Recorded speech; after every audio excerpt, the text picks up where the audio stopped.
జై శ్రీరామ్.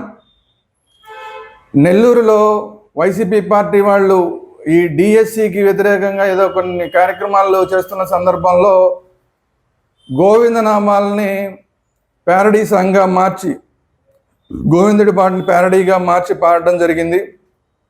ఇది హిందూ సంఘాలుగా మాకందరికీ ఆగ్రహాన్ని, ఆందోళనని, ఆవేదనని కలిగిస్తుంది.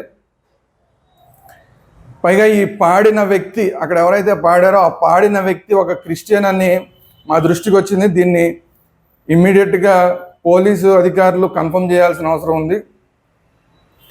అలాగే ఈ ప్యారడీ పాటని పాడుతున్న సందర్భంలో అక్కడ కూర్చున్న వాళ్ళందరూ కూడా చెప్పులు వేసుకుని కూర్చుని ఉన్నారు. ఇది కూడా ఖచ్చితంగా భగవంతుడిని అవమానించడమే. ఇంకొక విషయం ఏంటంటే, అక్కడ ఒక ముస్లిం పెద్ద ఆయన, మెడలో ఒక మాల వేసుకున్న పెద్ద ఆయన ఈ ప్యారడీ సాంగ్ ఈ క్రిస్టియన్ ఎవరైతే ఇతను పాడుతున్నాడో పాడుతూ ఉంటే దానికి ఎంకరేజ్ చేస్తూ అందరినీ చప్పట్లు కొట్టమని చెప్పి ఆ పెద్ద ఆయన ఎంకరేజ్ చేస్తున్న వీడియో మాకు కనబడింది. అంటే ఒక క్రిస్టియన్ పాడుతున్నాడు, ఈ గోవిందనామాలని ప్యారడీ చేసి పాడుతున్నట్టుగా కనిపిస్తోంది. ఒక ముస్లిం పెద్ద ఆయనేమో దీన్ని ఎంకరేజ్ చేస్తున్నట్టుగా కనిపిస్తోంది. అక్కడ కూర్చున్న హిందువులు, క్రిస్టియన్లు, ముస్లింలు వీళ్ళందరూ కూడా చెప్పులు వేసుకుని కూర్చుని వెటకారంగా దీని మీద నవ్వుతూ ఈ ప్యారడీ సాంగ్ని ఎంజాయ్ చేస్తున్న పరిస్థితులు మాకు కనబడుతున్నాయి. ఇవన్నీ కూడా హిందూ సమాజానికి ఏమాత్రం యాక్సెప్టబుల్ కాదు.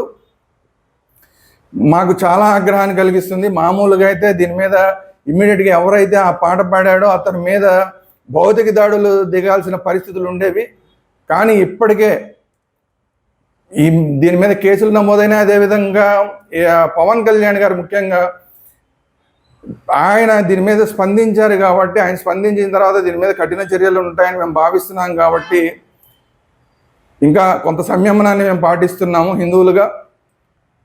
మేము అందుకనే ఈరోజు పవన్ కళ్యాణ్ గారిని అలాగే చంద్రబాబు నాయుడు గారిని కోరుతున్నాం.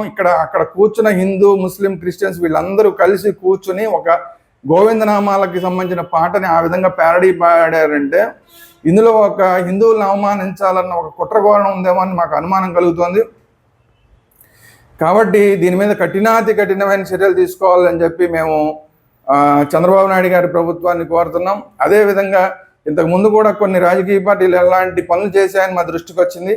ఇది కనుక ఇప్పటితో మనం కట్ చేయకపోతే ఇది ఒక అలవాటుగా మారే ప్రమాదం ఉంది. కాబట్టి ఆ నెల్లూరులో ఈ దుర్మార్గానికి పాల్పడిన వాళ్ళందరి మీద చర్యలు తీసుకోవాలని మేము కోరుతున్నాం. ముఖ్యంగా ఎమ్మెల్సీ చంద్రశేఖర్ రెడ్డి అని ఆయన అక్కడ దీని మీద మొత్తం అంతా కూడా ఈ కార్యక్రమాలు నిర్వహించాడని అంటున్నారు. కాబట్టి ఎమ్మెల్సీ చంద్రశేఖర్ రెడ్డిని, అలాగే మాజీ మంత్రి కాకాని గోవర్ధన్ రెడ్డి, ఆయన కూడా ఈ పాట మొత్తం ఎంజాయ్ చేస్తూ కనబడుతున్నట్టుగా ఉంది. కాబట్టి కాకాని గోవర్ధన్ రెడ్డి, ఎమ్మెల్సీ చంద్రశేఖర్ రెడ్డి ఇద్దరి మీద కూడా కఠినమైన చర్యలు తీసుకోవాలి. ఎవరైతే ఆ క్రిస్టియన్ పాట పాడాడో అతని మీద చర్యలు తీసుకోవాలి. అలాగే ఆ ముస్లిం పెద్ద ఆయన మెడలో మాల వేసుకుని అందరినీ చప్పట్లు కొట్టమని ఎంకరేజ్ చేస్తున్న పెద్ద ఆయన మీద కఠినంగా చర్యలు తీసుకోవాలని చెప్పి మేము డిమాండ్ చేస్తున్నాం హిందువులుగా.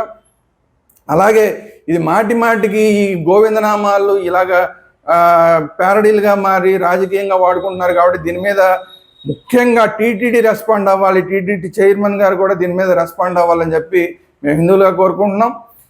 ఇది కనుక వీళ్ళ మీద ఇమ్మీడియట్గా కఠిన చర్యలు తీసుకోకపోతే దీన్ని పెద్ద ఆందోళన చేయడానికి హిందూ సంఘాలుగా పిలుపునివ్వాల్సి వస్తుందని చెప్పి ఈ సందర్భంగా చంద్రబాబు నాయుడు గారి కూటమి ప్రభుత్వాన్ని హెచ్చరిస్తున్నాం. అయితే మాకు నమ్మకం ఉంది ఖచ్చితంగా దీని మీద కఠినమైన చర్యలు తీసుకుంటారని. ఎందుకంటే అక్కడ పవన్ కళ్యాణ్ గారు, చంద్రబాబు నాయుడు గారు ఇద్దరు కూడా దీని మీద కఠినంగా చర్యలు తీసుకుంటారని మాకు నమ్మకం ఉంది. ఒకవేళ మా నమ్మకాన్ని ప్రూవ్ చేయకుండా ఒకవేళ దీని మీద ఉదాసీనంగా ఉంటే మాత్రం ఖచ్చితంగా దీన్ని ఒక ఉద్యమ పందాలోకి తీసుకెళ్ళి ఎవరైతే ఆ దుర్మార్గం చేశారో, ప్యారడీగా మార్చి గోవిందనామాలు చేశారో వాళ్ళందరికీ శిక్ష పడేదాకా కూడా దీని మీద ఉద్యమ కార్యాచరణ తీసుకుంటామని చెప్పి ఈ సందర్భంగా హెచ్చరిస్తున్నాం. జై శ్రీరామ్.